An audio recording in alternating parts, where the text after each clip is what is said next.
Մինչև հաղորդումը դիտելն անպայման բաժանորդագրվեք ալիքին, սեղմեք զանգի կոճակը, որպեսզի բաց չթողնեք նոր և իրական պատմությունները։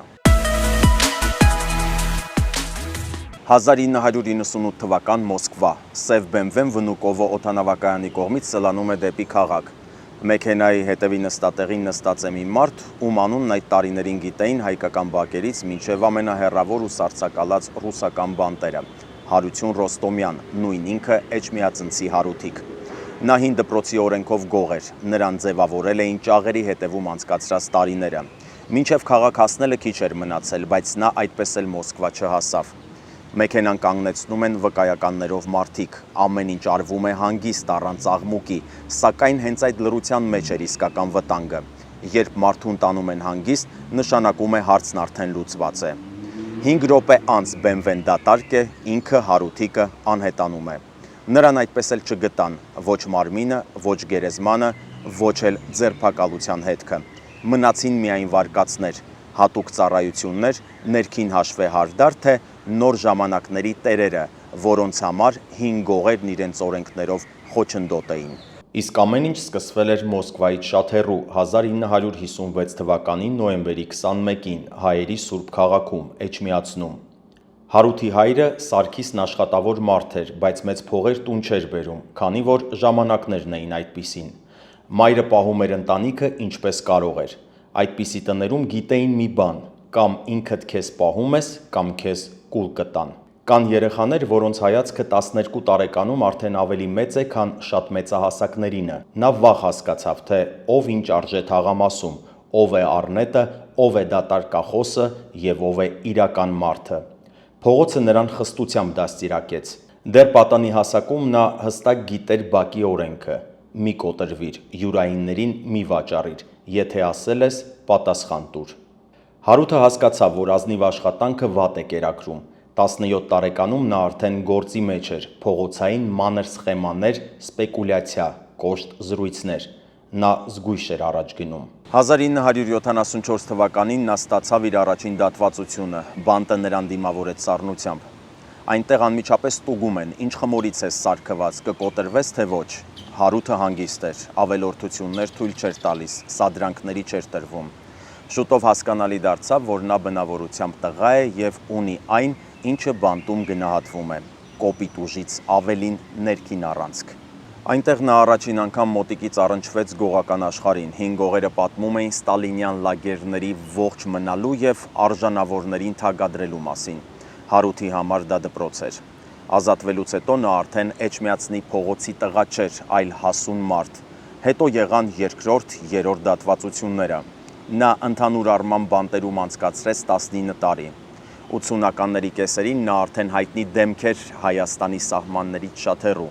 1986 թվական Զլատոուստի բանտ, մի վայր, որտեղ հավաքվում էին հին գողերը, ամբողջ գողական աշխարհի հիմքերը պահողները։ Այստեղ Հարութին կանչեցին զրույցի։ Նրա կենսագրությունը մանրամասն քննեցին և սխոտկան համաձայնություն տվեց, և այդ պահից Հարություն Ռոստոմյանը դարձավ Հարութիկ Էջմիածինսկի, օրենքով գող։ Գողի ֆունկցիան գաղափարը պահելն էր, օփշակին հետևելը, վեճերը լուծելը։ Հարութիկը հանգիստ մտավ այդ դերի մեջ։ Նրա ազդեցությունը արագորեն սկսեց աճել, երիտասարդ հեղինակությունները ձգտում էին դեպի նա։ Ասում էին, որ նրա ձեռքի տակով են անցել ապագա մեծ անունները, այդ թվում Վյաչեսլավ Իվանկովը, Յապոնչիկը։ Խորհրդային Միության փլուզումից հետո օրենքները դադարեցին գործել։ Մոսկվան վերածվեց շարունակական պատերազմի տարածքի։ Շուկաները, ռեստորանները, բանկերը, ամեն ինչ վերաբաշխվում էր։ Հայտնվեցին մեծ գումարներ, պատվերով սպանություններ։ Մոսկվայի հայկական քրեական աշխարհում առանցքային դեմքերից մեկը դարձավ Ասլան Ուսոյանը, Դեթ Հասանը, և նրա կողքին կանգնած էր Հարութիկը։ Եկան նոր ժամանակներ, որտեղ շատ թագադրվածներ խախտում էին արգելքները, հանուն փողի։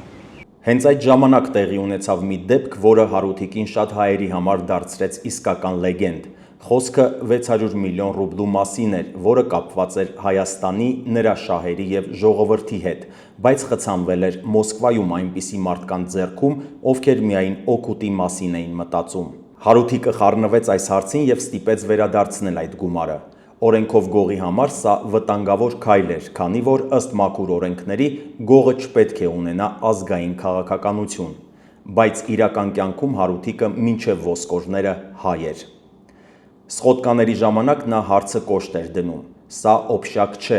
ոչ մեկի գրպանի եկամուտը չէ, այս փողերը պետք է գնան այնտեղ, որտեղ պատկանում են։ Գումարը պահողները դիմադրում էին, եղան սպառնալիքներ, բայց Հարութիկը չնահանջեց եւ ի վերջո փողերը վերադարձվեցին։ Դրանից հետո Հայաստանում նրա անունը սկսեց այլ կերպ հնչել։ Նա արեց այն, ինչ չարեցին չինովնիկներն ու նախարարները։